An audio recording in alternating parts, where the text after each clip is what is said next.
Your inner demons exist, they are real, and you have to deal with them before they take over you and start making you or turning you into a supervillain. Now, this is how supervillains are made, this is how bad guys are made. Usually, what happens is they endure some trauma, go through a series of unpleasant situations, and now this trauma is being stored inside. They don't really deal with them. They use external coping mechanisms to outrun their trauma, and they're going on about their daily life, kind of putting that in the background while they're focusing on something else in the foreground. And now things start building up.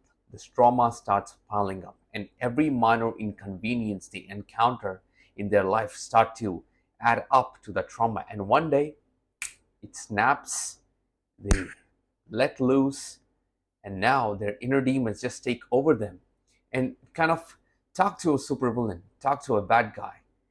And in a way, they have an amazing justification for what they do and why they do it. Like, watch any movie, look at the bad guy, and if you actually put yourself in his shoes, you actually root for him, you understand him.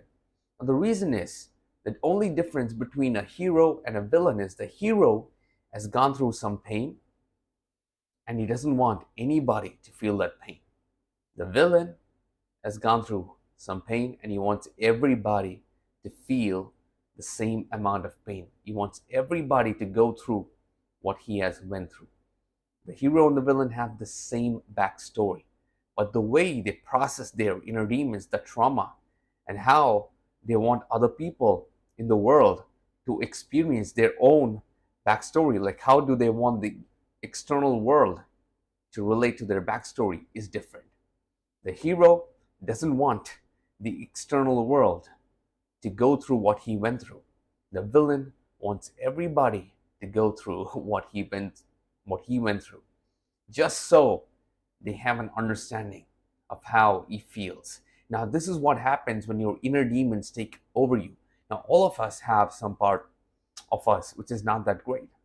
We have negativity inside us.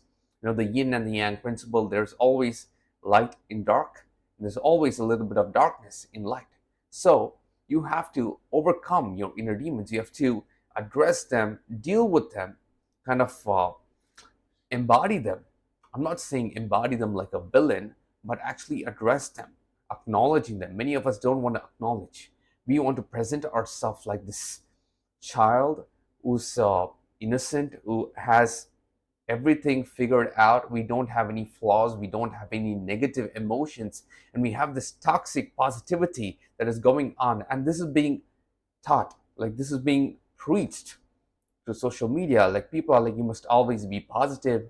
Your society, your environment that you're in, they're always pushing this idea that you must always be positive, you must not have any negative emotion. And this kind of puts you off balance, because everybody faces inner demons. Everybody has inner demons. Everybody faces negativity. Everybody has toxic traits. The key factor is, how do you handle them? Do you address them? Do you acknowledge them and let go of them and have a much more dominant, brighter nature, or a dominant, lighter side, or ignore them, shoving them in the back, not really, acknowledging them? And one day you wake up and you are a supervillain. Now that's what happens. So deal with that inner negativity. It's okay. It's okay to have bad thoughts. It's okay to have supervillain thoughts. It's okay to have all these negative traits inside you. The thing is, you have all these negative traits, but you choose the light. You choose the positive traits. You know that you have bad nature. You acknowledge them. You understand the why you're feeling certain way. Sometimes you might feel like when you're angry, you might feel like hurting other people, and you don't want to acknowledge that you have the capacity to hurt other people, or you like hurting other people. Sit with that emotion. Sit with that emotion. Sit with that feeling. Understand why you felt that certain way, but don't give in to that inner demon. Don't give in to that darkness. Always acknowledge it, embrace it, and let go of it. So only when you do this process, it'll be much more easier for you to stay in the light side and not join the dark side. I know this is a Star Wars reference, and Yoda talks about this in the Star Wars movie. Like, there's always dark, there's always a dark side and a light side. Like, you must know both. Only then you can have the ability to differentiate between both of them and choose the light side. So guys, I hope you understand this. I hope you like this video, and always, acknowledge your dark nature. Always acknowledge the dark side, let go of it, and choose the light side.